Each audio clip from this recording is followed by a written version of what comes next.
نبی کریم صلی اللہ تعالیٰ علیہ وآلہ وسلم پر بعض حکمتوں کے پیش نظر کچھ دیر وحی نازل نہیں ہوئی تو ایک کافر نے آپ کو طعنہ دیا، آپ کے متعلق کہا کہ محمد کا رب اس سے روٹھ گیا ہے اور اس کو چھوڑ دیا ہے۔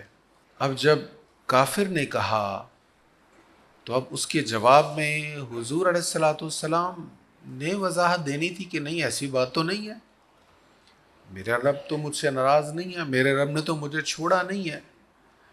لیکن شان مصطفیٰ دیکھیں کہ حضور جواب نہیں دیتے، اللہ تعالیٰ جواب دیتا ہے۔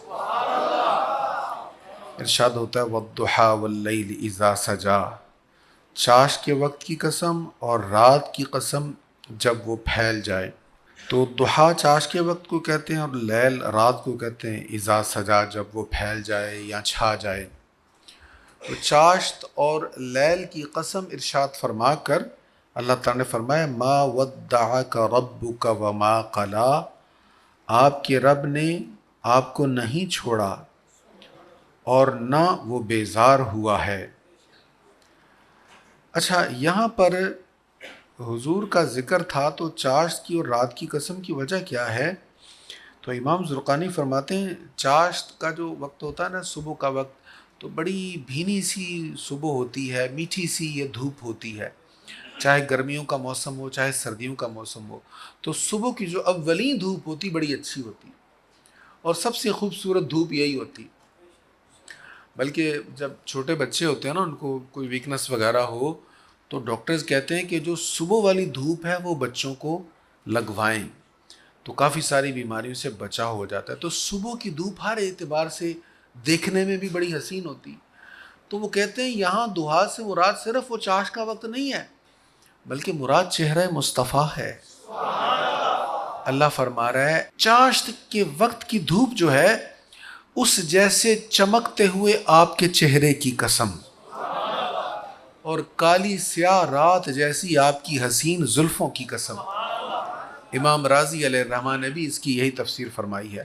تو قسم ارشاد فرما کے اللہ نے فرمایا آپ کے رب نے آپ کو چھوڑا نہیں، آپ سے بیزار نہیں ہوا، اور پھر فرمایا وَلَلْآخِرَةُ خَيْرٌ لَكَ مِنَ الْأُولَىٰ، بے شک بعد والی ساتھ آپ کے لیے پہلی ساتھ سے بہتر ہے، یعنی آپ کی ہر آنے والی گھڑی، ہر آنے والی ساعت پہلے سے بہتر ہے، یعنی ہر آن آپ کا مقام بڑھتا جا رہا ہے، ہر آنے والے دن میں آپ کے ذکر کی رفعت بڑھتی جائے گی، ذکر کی بلندی بڑھتی جائے گی، آپ کی شان بڑھتی جائے گی، آپ کے ترانے بڑھتے جائیں گے، آپ کے گن گانے والے بڑھتے جائیں گے، اپنے تو اپنے بیگانے بھی تعریف پر مجبور ہو جائیں گے۔ وَلَسَوْفَ يُعْطِيكَ رَبُّكَ فَتَرْضَىٰ، عن قریب آپ کا رب آپ کو اتنا دے گا کہ آپ راضی ہو جائیں گے، اتنا دے گا کہ آپ راضی ہو جائیں گے۔ اسی سے یہ کہا جاتا ہے کہ ہر کوئی رب کی رضا چاہتا ہے اور اللہ اپنے حبیب کی رضا چاہتا ہے، اس لیے فرمایا آپ کو آپ کا رب اتنا عطا فرمائے گا کہ آپ راضی ہو جائیں گے۔ اور اس صورت میں حضور کی بڑی شانوں کا ذکر ہے، اور اس کے آخر میں فرمایا اور مانگنے والے کو نہ جھڑکیں، سائل جو ہے اس کو نہ جھڑکیں۔ حضور کو خزانے بھی عطا کر دیے، نواز بھی دیا، اور پھر کہا حبیب ہم نے آپ کو سب دے دیا ہے نا، اب جو سائل ہے اس کو جھڑکنا نہیں، آپ نے عطا کر دینا۔ تو اللہ خود بھی کریم ہے، محبوب کو حکم فرمایا آپ نے جھڑکنا نہیں، اور محبوب کو بھی کریم بنا دیا۔ وہ فارسی کا ایک شعر ہے، یا رب تو کریم و رسول تو کریم، صد شکر کے ہستیں میانے دو کریم۔ اللہ بھی کریم ہے اور اس کا حبیب بھی کریم ہے، اللہ کا شکر ہے ہم دو کریموں کے درمیان ہیں، دو کریموں کے ساتھ ہمارا معاملہ ہے۔ اور اس سے آگے سورت انشراح ہے، سورت علم نشرح بھی اس کو کہا جاتا ہے۔ تو علم نشرح لک صدرک، اس کا ترجمہ سننے سے پہلے میں سورت طٰہٰ کی وہ آیات جو اکثر پڑھی جاتی ہیں شرح صدر کے لیے یا حافظہ کے لیے، رب اشرح لی صدری ویسر لی امری وَاحْلُلْ عُقْدَةً مِّن لِّسَانِي يَفْقَهُوا قَوْلِي، یہ حافظہ کے لیے بڑی اچھی آیات ہیں۔ تو یہ اصل میں حضرت موسیٰ علیہ الصلوۃ والتسلیم نے اللہ کی بارگاہ میں عرض کی تھی، رب اشرح لی صدری، اے میرے رب میرے لیے میرا سینہ کشادہ فرما۔ تو موسیٰ علیہ السلام نے اللہ سے عرض کی تھی کیا؟ میرے لیے میرا سینہ کشادہ کر دے۔ اور اللہ تعالیٰ حبیب سے کیا فرما رہا ہے؟ الم نشرح لک صدرک، اے رسول مکرم کیا ہم نے آپ کی خاطر آپ کا سینہ کشادہ نہیں کر دیا؟ موسیٰ علیہ السلام مانگ رہے ہیں، یہاں بن مانگے عطا کیا جا رہا ہے۔ اور اسی صورت میں وہ آیت ہے وَرَفَعْنَا لَكَ ذِكْرَكَ، اور ہم نے آپ کی خاطر آپ کا ذکر بلند کر دیا۔ تو ذکر مصطفیٰ جو ہے اس کو میں اور آپ نہیں بلند کر رہے، نہ ہی ہم کر سکتے ہیں، ہماری کیا مجال اور ہماری کیا حیثیت۔ ہم تو یہ ذکر کر کے اپنے فائدے کما رہے ہیں، اپنی دنیا اور آخرت سنوارنے کی کوشش کر رہے ہیں، اس ذکر مصطفیٰ کی برکت سے اپنی بگڑی بنا رہے ہیں، بلند نہیں کر رہے۔ اس ذکر کو خود اللہ بلند کر رہا ہے، خود رب العالمین بلند کر رہا ہے۔ حضور عاشق مدینہ شیخ الحدیث حافظ محمد احسان الحق قادری رضوی رحمۃ اللہ تعالیٰ علیہ، آپ فرمایا کرتے تھے، دیکھو میں نے پہلے بھی یہ بات بتائی، آپ کہتے دیکھو اصول یہ ہے دنیا کا کہ بڑوں کی جو شہرت ہوتی ہے وہ چھوٹوں کی وجہ سے ہوتی ہے۔ باپ بڑا ہے بیٹا چھوٹا ہے، لیکن باپ کا نام بیٹا روشن کرتا ہے، تو بڑے کی شہرت چھوٹے کی وجہ سے ہوئی نا۔ استاد بڑا ہے شاگرد چھوٹا ہے، لیکن شاگرد لائق ہو تو اس کی وجہ سے استاد کی شہرت ہوتی ہے کہ بھئی اس نے کس سے پڑھا ہے، اتنا لائق اتنا اچھا، کس سے پڑھا اس نے، کون سے ادارہ سے پڑھا، اس کا مکتب ادارہ یونیورسٹی مدرسہ کون سا ہے۔ تو بڑوں کی شہرت چھوٹوں کی وجہ سے ہوتی، شیخ بڑا ہوتا ہے مرید چھوٹا ہوتا ہے، لیکن آنکھوں میں حیا آ جائے وقار آ جائے سب برے کام چھوٹ جائیں تو لوگ بھی پوچھتے ہیں کس کا بیعت ہے، کہاں سے فیض ہوا ہے۔ تو دنیا میں اصول یہی ہے کہ بڑوں کی شہرت چھوٹوں کی وجہ سے ہوتی ہے، لیکن اپنے محبوب کی خاطر اللہ نے اصول تبدیل کر دیا۔ فرمایا اے حبیب اس کائنات میں جتنی بھی مخلوق میں نے بنائی ہے تجھ سے افضل تو کوئی ہے ہی نہیں، حضور ہی سب سے افضل ہے۔ تو حضور کا ذکر حضور سے افضل سے بلند کرنا، اور حضور سے افضل ذات خدا ہے، اللہ کے سوا تو کوئی حضور سے افضل ہے ہی نہیں۔ اس لیے فرمایا وَرَفَعْنَا، ہم آپ کے ذکر کو بلند کر رہے ہیں، ہم نے آپ کے ذکر کو بلند کیا ہے۔ اس سے آگے سورۃ التین ہے، وَالتِّینِ وَالزَّیْتُونِ وَطُورِ سِینِین، انجیر اور زیتون کی قسم اور طور سینین کی قسم۔ تو تین انجیر کو کہتے ہیں، بہت اچھا پھل بابرکت پھل، اس کے بہت سارے فوائد نبی رحمت علیہ السلام نے بیان فرمائے۔ طب نبوی کا ایک پورا باب ہے، حضور علیہ السلام نے علاج بالغذا فرمایا ہے، اور انجیر کو آپ نے بواسیر کو کاٹنے والا فرمایا ہے کہ بواسیر کو کاٹ کے رکھ دیتی ہے، اور بہترین علاج اس مرض کا انجیر ہے۔ حضور علیہ السلام نے خود بھی تناول فرمائی اور اس کا حکم بھی آپ نے فرمایا۔ اسی طرح زیتون، اس کو بھی حضور نے پسند فرمایا، زیتون کا وہ جو پھل ہے اس کو بھی کھایا ہے، اس کا آئل بھی سرکار کریم علیہ الصلوۃ والتسلیم نے استعمال فرمایا، اس کی مسواک کی بڑی تعریف فرمائی۔ حضرت معاذ بن جبل رضی اللہ تعالیٰ عنہ بیان کرتے ہیں، رسول اللہ صلی اللہ علیہ وسلم کو میں نے یہ فرماتے ہوئے سنا ہے، زیتون کی مسواک کیا خوب ہے، وہ مبارک درخت کی ہے، وہ بدبو کو زائل کرتی ہے اور منہ کو خوشبودار کرتی ہے، یہ میری مسواک ہے اور مجھ سے پہلے انبیاء کی مسواک ہے۔ یعنی حضور بھی اس کو پسند کرتے ہیں، اور فرمایا پہلے انبیاء بھی اس کو پسند کرتے تھے۔ ٹوتھ برش ضرور کریں، لیکن دن میں ایک وقت کوشش کریں حضور کی سنت کی نیت سے کوئی بھی مسواک، اور اگر زیتون کی ہو جائے تو کیا ہی بات ہے۔ تو یہاں پر ارشاد ہے لَقَدْ خَلَقْنَا الْإِنسَانَ فِي أَحْسَنِ تَقْوِيمٍ، بے شک ہم نے انسان کو بہترین ساخت پر پیدا کیا، حسین ترین صورت پر انسان کو پیدا کیا ہے۔ تو انسان کی کیوں تعریف کی ہے کہ ہم نے تمہیں سب سے حسین بنایا، دیکھو درندوں کو دیکھو، جانداروں کو دیکھو، جانوروں کو دیکھو، ان کے اجسام کو دیکھو، اور پھر اپنے جسم کو دیکھو کہ ہم نے تمہیں کتنا حسین بنایا۔ تو کیوں یہ بتایا جا رہا ہے کہ ہم نے احسن، سب سے حسین تمہیں بنایا؟ اس لیے کہ ہم اس کی اس نعمت کا شکر کریں۔ ہمارے سر کو بلند کر دیا، سب سے نیچے ہمارے پیر کر دیے، اور سب سے اوپر ہمارا سر کر دیا۔ اور کسی جاندار میں یہ چیز ہے؟ جانداروں کی پیٹھ کے لیول پر اس کا سر ہوتا ہے، ان کا منہ ہوتا ہے، اور ان کا منہ کھانے کی طرف جھکتا ہے، اور یہاں ہم ہاتھوں سے اٹھا کر کھانے کو منہ تک لے کر جاتے۔ یہ شرف ہے انسان کا، عزت ہے انسان کی۔ تو اتنا سر بلند انسان کو کیوں کیا؟ اس لیے اے انسان تجھے بلندی دی، عظمت دی، تیرے سر کو بلند کیا ہے، اب یہ سر جھکے تو اللہ کے حضور جھکے، بس کہیں اور نہیں جھکنا چاہیے۔ اس سر کو رب کے حضور جھکا دو گے، پیشانی کو اس کی بارگاہ میں رکھ دو گے، تو اور سر بلند ہو جاؤ گے، اور عزتیں عظمتیں تمہیں نصیب ہو جائیں گی۔ اور اس سے آگے سورہ حلق ہے، وہ آیات جب آقا کریم علیہ الصلوۃ والتسلیم حرا میں تھے، کئی دن حضور علیہ الصلوۃ والسلام حرا میں قیام فرماتے، غار حرا میں۔ ام المومنین سے آپ کھانا لے جاتے، کچھ ایسا کھانا جو خراب ہونے والا نہیں ہوتا، خوش کھانا۔ کئی دن آپ کا وہاں پر قیام ہوتا، اللہ کی عبادت میں، اس کی یاد میں مستغرق رہتے۔ اور پھر ایک بار ایسا ہوا، جبریل امی حاضر خدمت ہو گئے، اور پہلی وحی حضور علیہ الصلوۃ والسلام پر اتری، اور پہلی وحی کا پہلا لفظ کیا تھا؟ اقرأ، پڑھیے۔ پہلا حکم، پہلا لفظ اقرأ، پڑھیے۔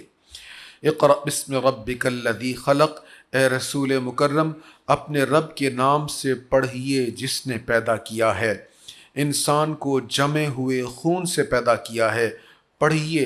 اور آپ کا رب ہی سب سے زیادہ کریم ہے، جس نے قلم سے لکھنا سکھایا، انسان کو وہ سکھایا جس کو وہ نہیں جانتا تھا۔ تو پہلی 5 آیات یہ حضور علیہ الصلوۃ والسلام پر سب سے پہلے نازل ہوئیں۔ حضرت جبریل امین نے حضور علیہ الصلوۃ والسلام کو سینے کے ساتھ لگایا، زور سے دبایا، بار بار ایسا ہوا، اور پھر یہ آیات حضور علیہ الصلوۃ والتسلیم پر نازل ہوئیں۔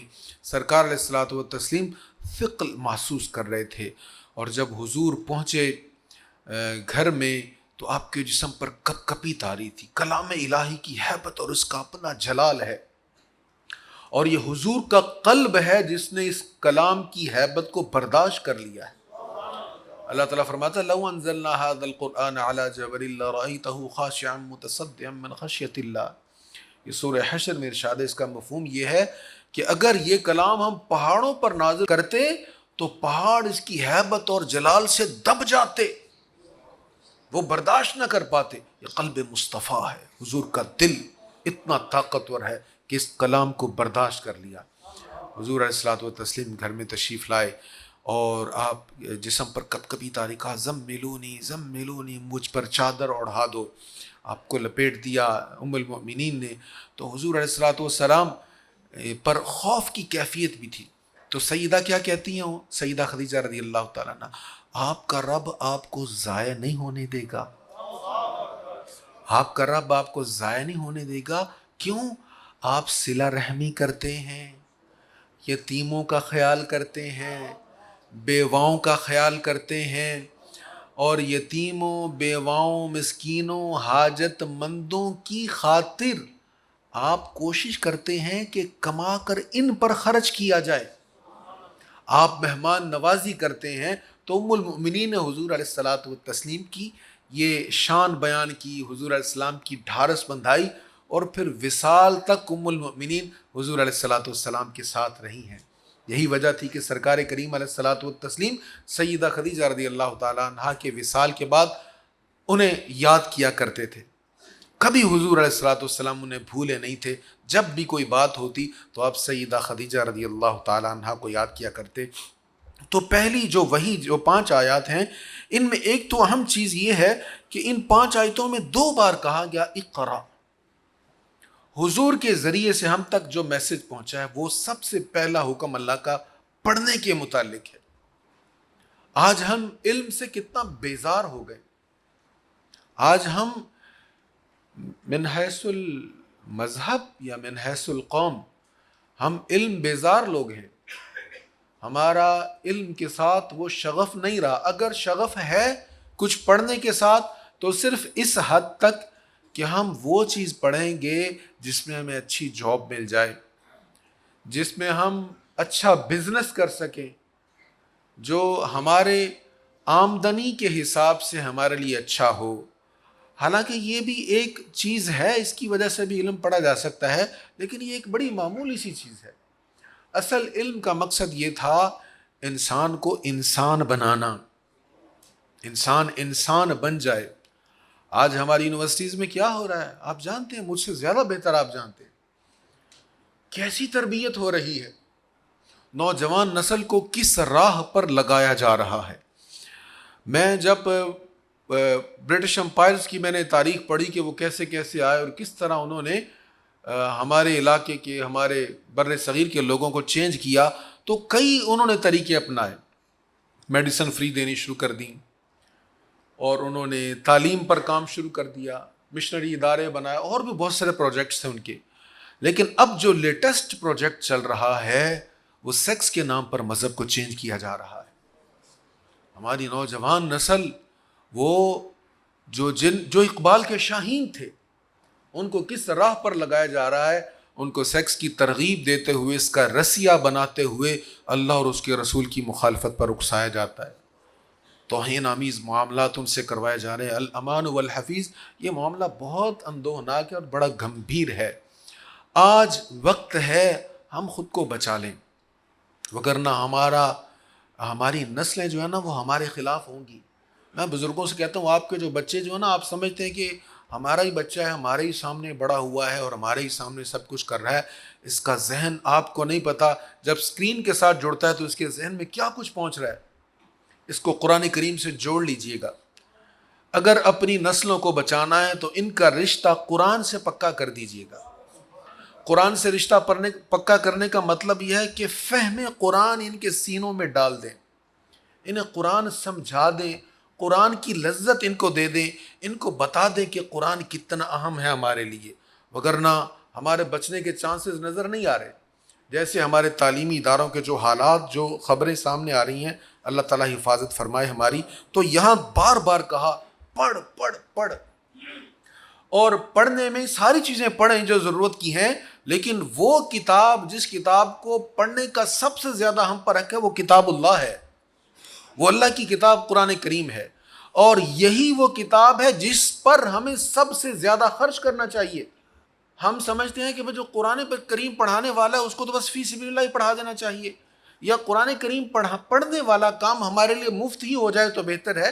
اچھی بات ہے اگر مفتی انتظامات ہوں، لیکن حضور کی حدیث ہے صحیح بخاری میں، سرکار کریم علیہ السلام نے فرمایا جس کتاب پر اجرت دینے کا سب سے زیادہ حق ہے، یا جس تعلیم پر اجرت کا سب سے زیادہ حق ہے، وہ کتاب اللہ ہے.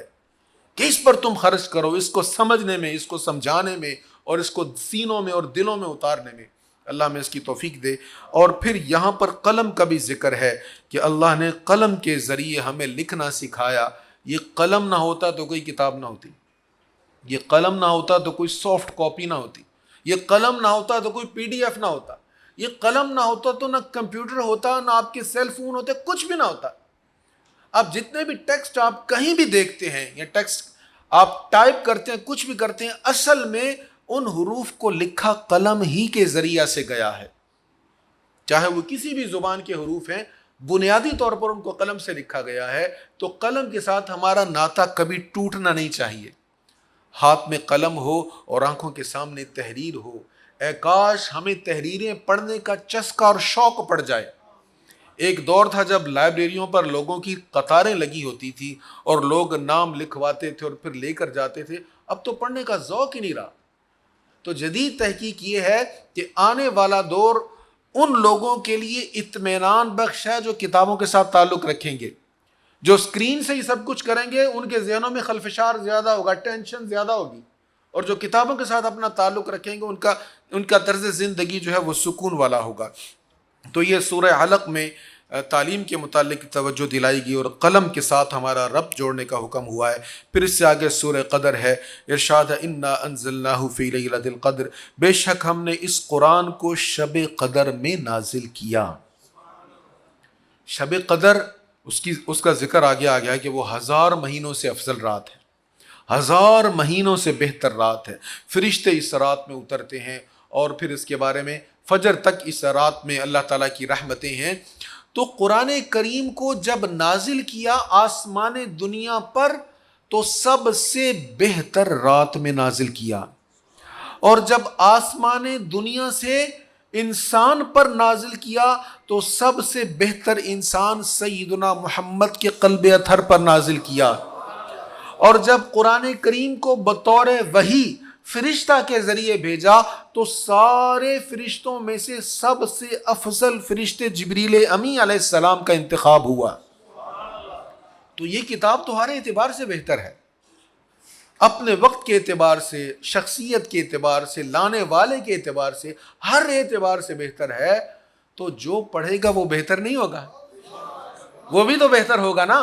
اسی لیے خیر والی حدیثوں میں سب سے ٹاپ پر حضور کی حدیث ہے، سب سے اوپر محدثین نے لکھا ہے، حضور نے فرمایا خیرکم من تعلم القرآن وعلمہ، تم میں سب سے بہتر وہ ہے جو قرآن سیکھتا ہے اور سکھاتا ہے۔ آج کی رات یہ نیت کر لیں، ہم نے قرآن کے طالب علم بننا ہے، یہ نیت کر لیں۔ دیکھیں بہت ساری نیتیں ایسی ہوتی ہیں کہ عمل نہ بھی ہو تو نیت کا اجر بہت زیادہ ہوتا ہے۔ بیعت رضوان پر ہم بات کر چکے ہیں اسی نشست میں کہ بیعت رضوان ہوئی جنگ کے لیے، جنگ تو ہوئی نہیں تھی لیکن بیعت رضوان ہونے والوں کو اس نیت پر اجر اتنا مل گیا، اللہ نے فرمایا میں ان سے راضی ہو گیا، یہ مجھ سے راضی ہو گئے۔ تو اگر ہم نیت کر لیں کہ ہم طالب علم بنیں گے قرآن کریم کی اور پورا عزم ہو تو انشاءاللہ آج کی رات میں، اس حسین رات میں عظیم ترین نیت کا ثواب ملے گا انشاءاللہ، اور پھر جب اس پر عمل پیرا ہوں گے تو اللہ کریم اور بھی اجر عظیم عطا فرمائے گا۔ اس سے آگے سورت بینہ ہے اور اس میں ارشاد ہے اور ان کو صرف یہی حکم دیا گیا تھا وہ اخلاص کے ساتھ اطاعت کرتے ہوئے اللہ کی عبادت کریں۔ دیکھیں عبادت تو کرنی چاہیے لیکن عبادت میں اگر اخلاص نہیں ہے نا تو پھر مزہ نہیں ہے۔ اخلاص کیا ہے کہ ہم جو عبادت کر رہے ہیں اللہ کے لیے کر رہے ہیں، اور کوئی غرض نہیں ہے، اور کوئی نفع کی نیت دل میں نہیں ہونی چاہیے۔ اس سے آگے سورۃ زلزال ہے، ارشاد ہے جب پوری زمین زلزلہ کی شدت سے ہلا دی جائے گی، یہ زلزلہ سے مراد قیامت کا زلزلہ ہے، اور زمین اپنا تمام بوجھ باہر نکال دے گی اور انسان کہے گا اسے کیا ہوا، اس دن زمین اپنی تمام خبریں بیان کر دے گی کیونکہ آپ کے رب نے اسے حکم دیا ہے۔ اس دن لوگ مختلف احوال میں لوٹیں گے تاکہ انہیں ان کے اعمال دکھا دیے جائیں، سو جو ذرہ برابر نیکی کرے گا وہ اس کا صلہ دیکھے گا۔ ایک ذرہ برابر بھی نیکی ہے نا، اس پر بھی اللہ اجر عطا فرمائے گا، اور جو ذرہ برابر برائی کرے گا وہ اس کا عذاب بھی دیکھے گا۔ اس لیے چھوٹا گناہ دیکھ کے چھوٹا سمجھ کے کرنا نہیں چاہیے، اور نیکی کو چھوٹا سمجھ کے چھوڑنا نہیں چاہیے۔ چھوٹی نیکیاں بھی کرتے رہنا چاہیے، کون سی نیکی اللہ کو پسند آ جائے۔ اس سے آگے سورۃ العادیات ہے، ان گھوڑوں کی قسم جو بہت تیز دوڑتے ہوئے ہانپتے ہوئے تیز دوڑتے ہیں۔ یہ کون سے گھوڑے ہیں؟ جو جہاد کے لیے جاتے ہیں، مجاہدین کے گھوڑے۔ پتھر پر سم مار کر چنگاریاں اڑاتے ہیں، پھر صبح کے وقت دشمن پر حملہ کرتے ہیں، پھر اس وقت وہ غبار اڑاتے ہیں، پھر دشمن کی فوج میں گھس جاتے ہیں۔ تو یہ قسم ارشاد فرما کے کیا فرمایا؟ ان الانسان لربہ لکنود، بے شک انسان اپنے رب کا ضرور ناشکرا ہے۔ ہم شکر نہیں کرتے، ہمارے پاس کتنا ہوتا ہے تو ہم اپنے سے امیر کو دیکھ کر کہتے ہیں نہیں وہ بھی تو نہیں ہے میرے پاس، جو اس کے پاس ہے وہ نہیں ہے۔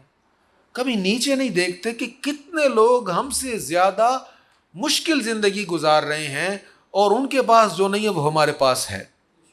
تو جب تک ہم اپنے سے نیچے نہیں دیکھیں گے کبھی اپنے حال پر مطمئن نہیں ہوں گے۔ اوپر ہی دیکھتے رہیں گے تو جتنا مرضی امیر ہو جائے انسان اس کا پیٹ نہیں بھرتا۔ تو حضور علیہ الصلوۃ والسلام نے فرمایا یہ جو دنیا کا حریص ہے اس کا پیٹ صرف قبر ہی بھر سکتی ہے، قبر کی مٹی بھر سکتی ہے، اس لیے دنیا کا حریص نہیں بننا چاہیے، نیکیوں کا حریص بننا چاہیے۔ یہ دنیا میں جو کچھ ہے یہ تو اللہ نے عطا فرما ہی دینا، اس نے ہم سے رزق کا وعدہ کیا ہوا ہے، رزق ہمیں دینا ہی دینا ہے، لیکن اس نے ہم سے یہ نہیں کہا ہوا میں ضرور تمہیں بخشوں گا، اس کا وعدہ نہیں ہے۔ یہ درمیان میں ہے ہمارا معاملہ۔ اللہ تعالیٰ اپنے محبوب کے صدقے ہم پہ کرم کر دے، ہماری بے حساب بخشش فرما دے۔ اس سے آگے سورۃ القارعہ ہے، قارعہ سے مراد بھی قیامت ہے، ناگہانی مصیبت۔ ناگہانی مصیبت کیا چیز ہے؟ آپ کیا سمجھے کہ ناگہانی مصیبت کیا ہے؟ یہ وہ دن ہے جس دن تمام لوگ منتشر پروانوں کی طرح ہو جائیں گے اور پہاڑ دھنی ہوئی رنگ برنگی اون کی طرح ہو جائیں گے۔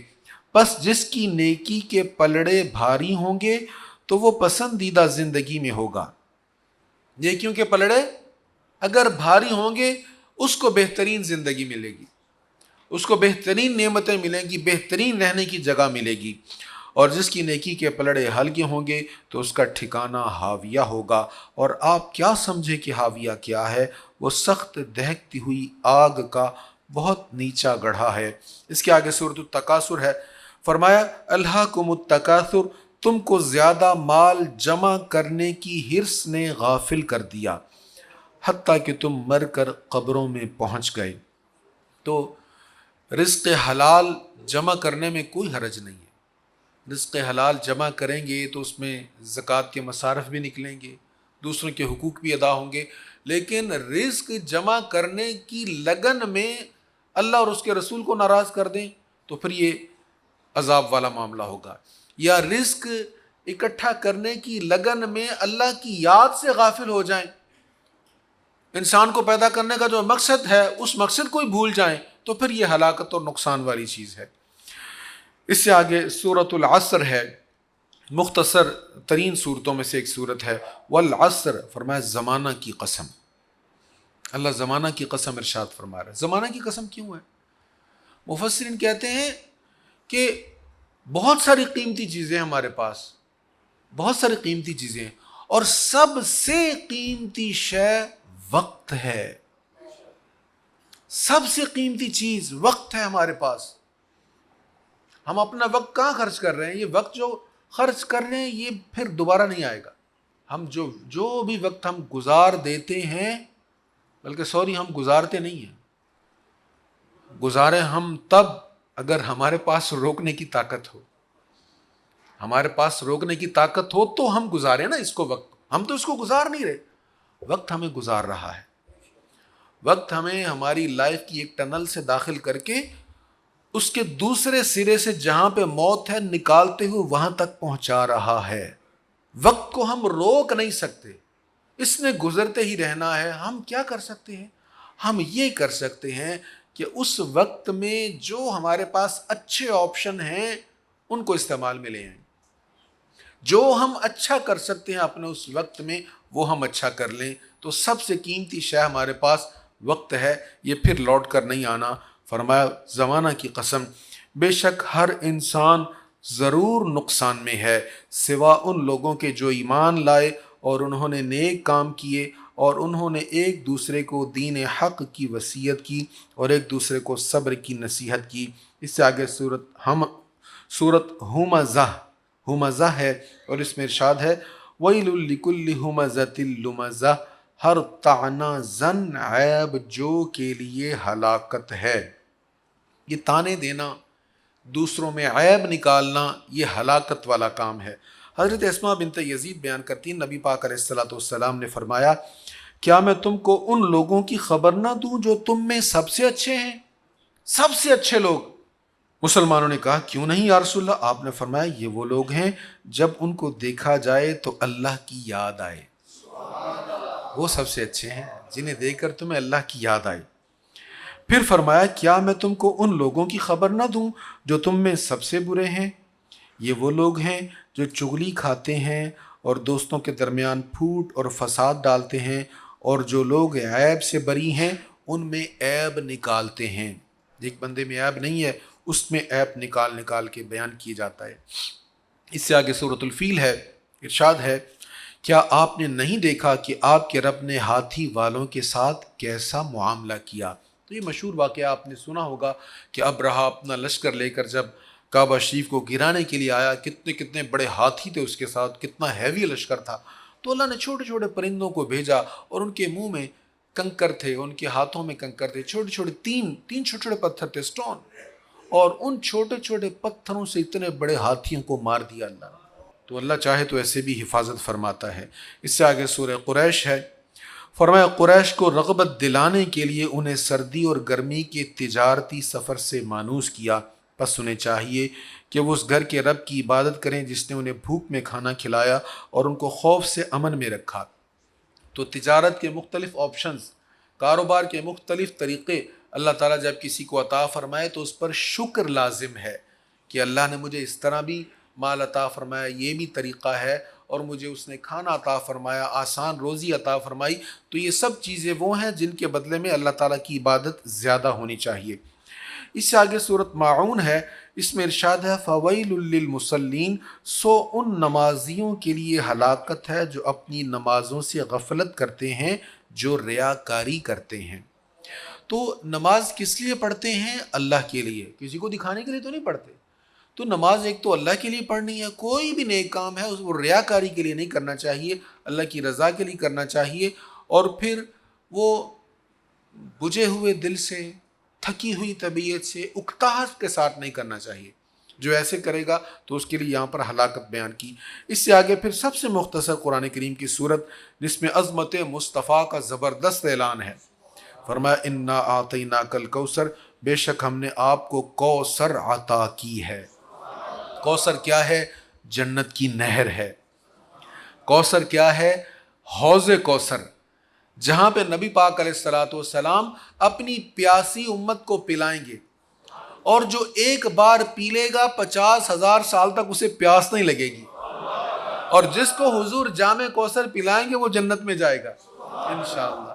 اور کوثر کا ایک معنی خیر کثیر، یعنی خیر کثرت کے ساتھ، تو اللہ نے حضور علیہ الصلوۃ والسلام کو خیر کثیر عطا فرمایا، اور فرمایا سو آپ اپنے رب کی رضا کے لیے نماز پڑھتے رہیے اور قربانی کرتے رہیے، بے شک آپ کا دشمن ہی بے نسل ہے۔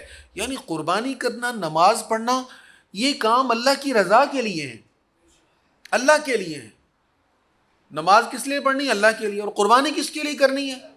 لوگوں کو پتہ چل جائے واہ بھائی واہ بہت بڑی قربانی کی ہے، علاقے میں سب سے زیادہ قربانی تو ان کی ہوتی ہے، سب سے بڑے جانور تو ان کے ہوتے ہیں، اس لیے نہیں کرنا، اللہ کے لیے کرنا ہے، اللہ راضی ہو جائے، اللہ خوش ہو جائے۔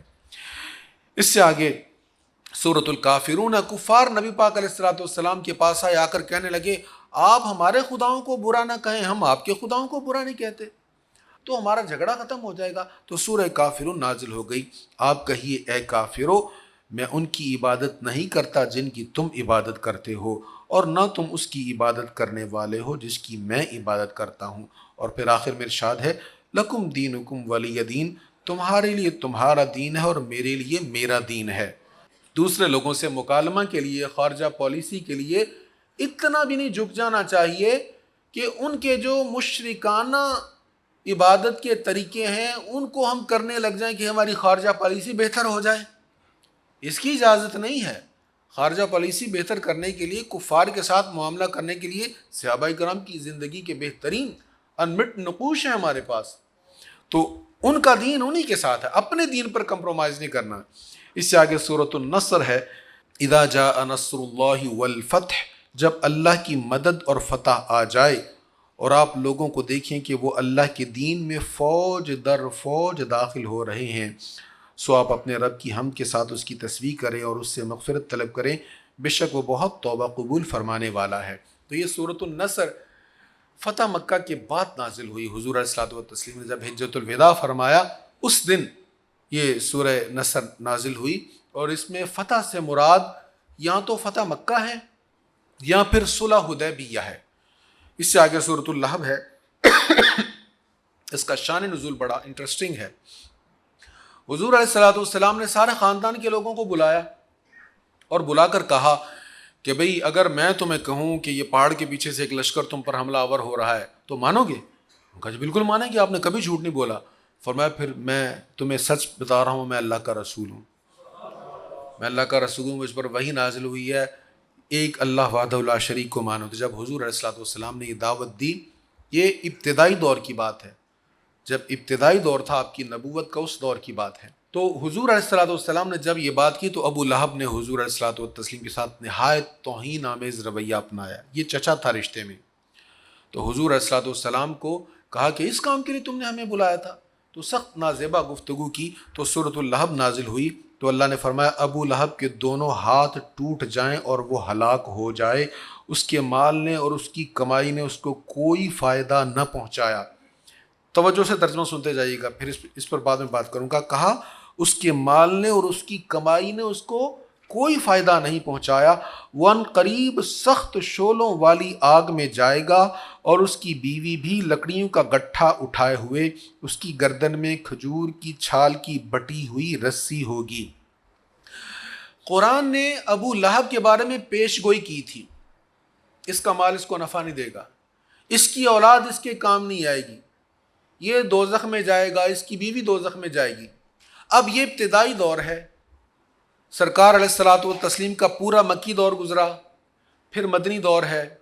تو حضور علیہ الصلوۃ والتسلیم کے پورے دور میں جب تک ابو لہب زندہ رہا، اس کے پاس اس کی کوٹ میں گیند تھی، وہ چاہتا تو اوپر سے ہی صحیح، دل سے نہ صحیح، اوپر سے ہی صحیح اسلام قبول کر لیتا۔ اسلام قبول کر کے کہتا تم تو کہتے ہو یہ اللہ کا کلام ہے اور اس میں لکھا ہوا ہے کہ میں نے دوزخ میں جانا ہے، تو میں نے تو اسلام قبول کر لیا ہے، اور تم ہی کہتے ہو کہ اسلام قبول جو کر لے گا وہ دوزخ میں نہیں جائے گا، تو بتاؤ تمہارا قرآن پھر ٹھیک ہے یا غلط ہے؟ میں تو اسلام قبول کر چکا ہوں۔ تو وہ یہ چیلنج کر سکتا تھا لیکن نہیں کیا۔ قرآن نے جو کہا ویسا ہی ہوا۔ قرآن نے کہا اس کا مال اس کے کسی کام نہیں آئے گا، اس کا مال مرتے دم تک اس کے کام نہیں آیا۔ قرآن نے کہا اس کی اولاد اس کے کام نہیں آئے گی، مر رہا تھا، ایڑیاں رگڑ رہا تھا، اولاد بھی اس کو دیکھنے نہیں جاتی تھی۔ جو قرآن نے اس کے بارے میں پیش گوئی کی 100% قرآن کی پیش گوئی سچ ثابت ہوئی۔ میں نوجوانوں سے کہتا ہوں صرف قرآن کی پیش گوئیاں پڑھ لو، تم کسی بڑے سے بڑے کافر کے سامنے سینہ تان کے بات کر سکتے ہو کہ ہمارا قرآن کتنا مضبوط ہے۔ صرف پیش گوئیاں پڑھ لیں اور تاریخ کے وہ واقعات پڑھ لیں، مورخین کو دیکھ لیں کہ کس دور میں کون سی قرآن کی آیت نازل ہوئی، اور پھر قرآن کی پیش گوئیاں کیسی حرف برف سچ ثابت ہوئیں۔ اور بہت سی قرآن کی پیش گوئیاں ابھی حرف بحرف سچ ثابت ہونے والی ہیں، کچھ ثابت ہو رہی ہیں اور آگے بھی ہوں گی۔ اس سے آگے سورۃ الاخلاص ہے، قل هو اللہ احد اللہ الصمد لم یلد ولم یولد ولم یکن لہ کفوا احد۔ آپ کہیے وہ اللہ ایک ہے، اللہ بے نیاز ہے، اس کی کوئی اولاد نہیں اور نہ وہ کسی کی اولاد ہے اور نہ اس کا کوئی ہمسر ہے۔ یہ بڑی زبردست صورت ہے، سبھی اس کو یاد کر لیں، اس کے حروف کو، اس کے تلفظ کو صحیح کریں اور اس کو پڑھنے کی عادت بنائیں۔ ہر مرض کا علاج، ہر مسئلے کا حل اس صورت میں موجود ہے۔ ام المومنین فرماتی ہیں کہ ایک حضور علیہ السلام نے قافلہ روانہ کیا، تو قافلے میں جو حضور علیہ السلام نے وہ لشکر کا امام مقرر کیا تھا نا، نگران، امیر، اب وہ جب نماز پڑھاتے تو سورۃ فاتحہ کے بعد ہر نماز میں سورۃ اخلاص پڑھتے۔ تو صحابہ نے آ کے بتایا حضور یہ تو سورۃ اخلاص ہی پڑھتے رہے، ہر رکعت میں سورۃ اخلاص پڑھتے رہے۔ سرکار علیہ السلام نے کہا اس سے پوچھا کیوں پڑھتا تھا؟ انہوں نے پوچھا بھئی تم سورۃ اخلاص بہت زیادہ پڑھتے تھے۔ وہ کہنے لگے مجھے یہ بڑی اچھی لگتی ہے، اس میں اللہ تعالیٰ کی شان ہے، اس وجہ سے مجھے یہ بڑی اچھی لگتی ہے۔ نبی پاک علیہ السلام نے فرمایا اس کو پھر کہہ دو اللہ تم سے محبت کرتا ہے۔ سبحان اللہ، سبحان اللہ تم سے محبت کرتا ہے۔ تو میرا دل چاہتا آپ ہم سب ایک بار سورۃ اخلاص پڑھ لیں۔ میں پڑھاؤں آپ کو، بسم اللہ الرحمن الرحیم، قل هو اللہ احد اللہ الصمد لم یلد ولم یولد ولم یکن لہ کفوا احد۔ تو جن کو یاد ہے ان کے لیے تو بہت اچھی بات ہے، وہ تلفظ اپنا کسی کو سنا لیں، کہیں غلطی تو نہیں ہے، اور جن کو نہیں یاد اس کو یاد کر لیں۔ آج یہ بھی نیت کر لیں کہ ہم نے یہ سورۃ اخلاص تو ضرور یاد کرنی ہے، عید آنے سے پہلے پہلے اچھی طرح یاد کرنی ہے انشاءاللہ۔ اس سے آگے سورۃ فلق اور سورۃ الناس ہیں، ان صورتوں کی بھی بڑی برکت ہے۔ مکہ شریف میں کوئی بھی بندہ بیمار ہوتا، ام المومنین کہتی ہیں سیدہ عائشہ صدیقہ رضی اللہ تعالیٰ عنہ کہ کوئی بھی بیمار ہوتا تو حضور علیہ السلام یہ صورتیں پڑھ کر اس کو دم کیا کرتے تھے، اور سرکار علیہ السلام خود بھی یہ صورتیں دونوں پڑھ کر اپنی ہتھیلیوں پر پھونک مارتے اور سارے جسم پر پیروں کے تلووں تک اپنے ہاتھوں کو پھیر لیا کرتے تھے۔ یہ جادو کا بہترین توڑ ہے۔ کوئی بڑے سے بڑا جادوگر ہو، بڑا سخت جادو کیا ہو، کچھ بھی کر لے، یہ دو صورتیں اگر آپ پڑھنے کی عادت بنا لیں، کوئی جادو کا اثر نہیں ہوگا آپ پر، نظر بد کا اثر نہیں ہوگا۔ اور اگر صبح و شام ان کو پڑھنا شروع کر دیں تو پھر تو کیا ہی بات ہے، کوئی نہ نظر بد کا اثر ہوگا، نہ عصیب کا، نہ جادو کا، ہر چیز سے اللہ تعالیٰ کی یہ دو صورتیں حفاظت فرمائیں گی۔ بس ان کا ترجمہ میں عرض کر دیتا ہوں۔ آپ کہیے کہ میں صبح کے رب کی پناہ لیتا ہوں، اس کی بنائی ہوئی ہر چیز کے شر سے اور اندھیری رات کے شر سے جب وہ چھا جائے، اور گرہ میں بہت پھونک مارنے والی عورتوں کے شر سے، اور حسد کرنے والے کے شر سے جب وہ حسد کرے۔ اس سے آگے سورۃ الناس ہے۔ آپ کہیے میں سب لوگوں کے رب کی پناہ لیتا ہوں، سب لوگوں کے بادشاہ کی، سب لوگوں کے معبود کی پناہ لیتا ہوں، پیچھے ہٹ کر چھپ جانے والے کے وسوسہ ڈالنے کے شر سے جو لوگوں کے سینوں میں وسوسہ ڈالتا ہے، جو جنات اور انسانوں میں سے ہے۔ یہاں پر اختتام ہو جاتا ہے قرآن کریم کا۔ الحمدللہ آج نماز تراویح میں بھی ہمارے قرآن مجید کا اختتام ہوا، اور بعد از تراویح جو قرآن مجید کا درس ہوتا رہا ہے، دورہ تفسیر، اس کا بھی ہمارا اختتام ہو رہا ہے۔ آپ جانتے ہیں اس کو کس نے ایجاد کیا تھا؟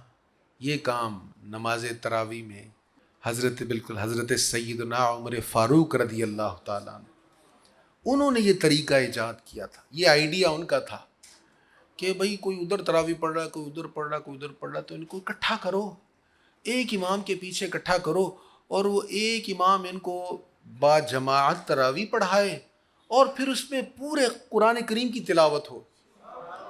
تو یہ سیدنا فاروق اعظم رضی اللہ تعالیٰ عنہ کا آئیڈیا ہے، اور اس سے ہمیں کیا سبق ملتا ہے؟ کوئی اچھا کام جو پہلے نہیں ہوا، اگرچہ رسول اللہ نے بھی نہیں کیا ہو، اچھا کام شریعت کے اصولوں کے خلاف نہ ہو، اگر اس کو کر لیا جائے، اس میں امت کی خیر ہو، نیکی ہو، تو وہ بدعت نہیں ہوتا۔ ہو اچھا کام اور حضور کے کسی طریقہ کی مخالفت کرنے والا نہ ہو، اسلام کی کسی بنیادوں کی مخالفت کرنے والا نہ ہو۔ سیدنا فاروق اعظم رضی اللہ تعالیٰ عنہ کی ایک یہ ان کا تحفہ ہے ہمارے لیے، اور ایک ان کا یہ بھی تحفہ، یہ قرآن کریم جو کتابی صورت میں ہے، یہ بھی حضرت سیدنا عمر فاروق رضی اللہ تعالیٰ عنہ کا تحفہ ہے۔ حضرت سیدنا صدیق اکبر رضی اللہ تعالیٰ عنہ کے دور میں جب جنگ یمامہ ہوئی تو کثیر تعداد میں حفاظ کرام، صحابہ کرام شہید ہو گئے۔ تو حضرت صدیق اکبر کی بارگاہ میں فاروق اعظم آئے اور کہنے لگے اتنے زیادہ حفاظ کرام شہید ہو گئے ہیں تو مجھے ڈر ہے کہیں ہم قرآن کریم سے محروم ہی نہ ہو جائیں، تو آپ قرآن مجید کو کتابی صورت میں اکٹھا فرما لیں۔ تو حضرت سیدنا صدیق اکبر رضی اللہ عنہ کہنے لگے جو کام رسول اللہ نے نہیں کیا وہ میں کیوں کروں؟ تو حضرت فاروق اعظم کہنے لگے اگرچہ رسول اللہ نے 2 جلدوں میں قرآن کے سارے سپاروں کو اکٹھا نہیں کیا، لیکن اگر آپ کر لیں تو کام ہے اچھا، اس میں خیر ہے، امت کی بھلائی ہے۔ تو سیدنا صدیق اکبر رضی اللہ تعالیٰ عنہ نے پھر یہ کام کیا۔ تو قرآن کریم کو مصحف یعنی کتابی صورت میں اکٹھا کرنے کا یہ کام، یہ صحرا بھی فاروق اعظم کے سر ہے، اور قرآن کریم کو نماز تراویح میں پڑھانے والا ذوق بھی ان کا دیا ہوا ہے۔ اب اس کی برکت کیا ہے؟ پورا سال حفاظ کرام قرآن مجید پڑھتے رہتے ہیں، پورا سال پڑھتے رہتے ہیں، اور جب شعبان المعظم کا یا رجب المرجب کا مہینہ آتا ہے پھر اور زیادہ محنت شروع کر دیتے ہیں، پھر اور زیادہ تلاوت قرآن مجید شروع ہو جاتی ہے قرآن مجید کے ساتھ وہ تراویح کی تیاری کے لیے۔ اور پھر جب نماز تراویح شروع ہو جاتی ہے 1 رمضان سے، تو پھر حافظ صاحب جو بھی پڑھاتے ہیں خوب دن رات محنت کر کے وہ اپنا پارہ یاد کرتے ہیں، 1.25 پارہ۔ تو یہ سب فیضان حضرت فاروق اعظم رضی اللہ تعالیٰ عنہ کا ہے۔ اللہ تعالیٰ ہمیں قرآن مجید کی محبت نصیب فرمائے۔ اب دعائے ختم القرآن ہم پڑھ لیتے ہیں۔